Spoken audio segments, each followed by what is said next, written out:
নমস্কার। আজকের এই ভিডিওতে নন এমপ্যানেলড হসপিটাল থেকে ট্রিটমেন্ট করালে তার বিল কিভাবে ক্লেম করতে হয় সেই পদ্ধতিটি এখানে বলবো। এই ভিডিও যদি আপনাদের ভালো লেগে থাকে তাহলে এই ভিডিওটিকে অবশ্যই শেয়ার, লাইক ও সাবস্ক্রাইব করবেন।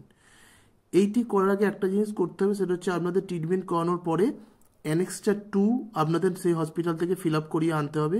সেই অ্যানেক্সচার 2তে সেই হসপিটালের লাইসেন্স নাম্বারটি থাকবে এবং তার হসপিটালটি কত বেড ক্যাপাসিটি সেটি থাকবে। এখানে প্রথমে যেটা করতে হবে, এমপ্লয়িকে বা পেনশনারকে তার নিজের লগ ইন আইডি পাসওয়ার্ড দিয়ে লগ ইন করতে হবে। তারপরে ক্লেম রিম্বার্সমেন্ট এই বাটনটি ক্লিক করতে হবে।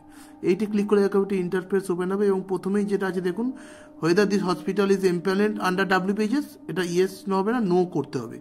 নো করার পরে হসপিটালের ডিস্ট্রিক্টটা দেবেন, কোন ডিস্ট্রিক্টের হসপিটাল থেকে আপনি ট্রিটমেন্ট করিয়েছেন সেই ডিস্ট্রিক্টটি এখানে দিতে হবে।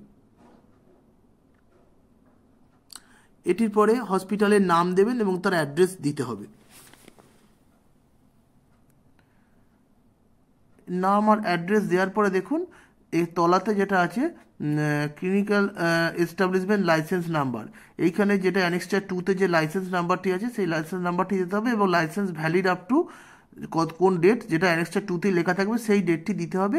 এবং তারপরে যেটা আছে সেটা হচ্ছে যে বেড সংখ্যাটি, এই বেড সংখ্যাটি হচ্ছে গুরুত্বপূর্ণ, কারণ এই বেড সংখ্যার উপরে নির্ভর করে কত টাকা ক্লেম পাবে, কত পার্সেন্ট ক্লেম পাবে সেটি ডিপেন্ড করে। যদি বেড ক্যাপাসিটি যদি 80 নাম্বারসের বেশি হয় তাহলে টোটাল রেটের গভর্নমেন্ট রেটের 80% পাবে, আর যদি 80 নাম্বারস বা 80 কম হয় তাহলে 60% পাবে। এরপরে এটি নাম্বার, যেটা বেড নাম্বারটি দেওয়ার পরে তার ডিটেলসটি এখানে আসবে এবং এখানে তারপরে যেটা সিলেক্ট করতে হবে ট্রিটমেন্ট টাইপ।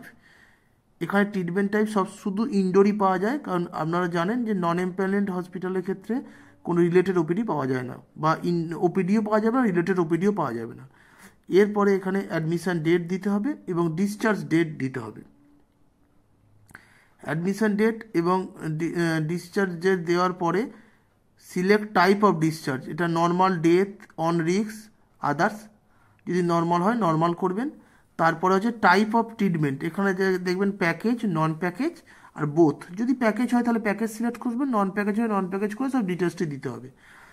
এরপরে যেটা করতে হবে যে treatment from date, treatment to date, এই দুটো দেওয়ার পরে যদি আপনাদের প্রসিডিওর কোড জানা থাকে তাহলে এখানে উপরে যেটি আছে সেখানে প্রসিডিওর কোডটি বসালেই তার ডিটেলসটি চলে আসবে এবং তারপর এখানে অ্যাড নিউ করা যাবে। আর যদি না জানা থাকে তাহলে যদি কী ধরনের অপারেশন সেটা এখানে টাইপ অফ প্যাকেজ থেকে আপনাকে সিলেক্ট করে প্যাকেজ নেমটিকে সিলেক্ট করতে হবে।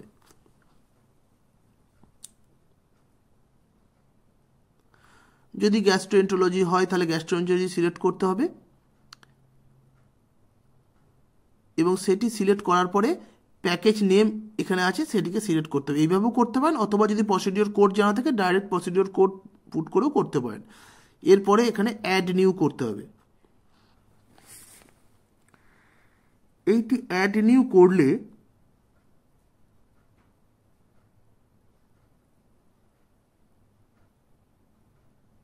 দেখবেন টাকার অ্যামাউন্টটি চলে এসেছে এবং টাকার অ্যামাউন্টে কি না, গভর্নমেন্ট রেট হচ্ছে দেখুন 30,000 টাকা, এখানে কিন্তু অ্যাডমিসেবল হচ্ছে 18,000 টাকা, অর্থাৎ তার 60% টাকাটি অটোমেটিক এখানে চলে এসেছে।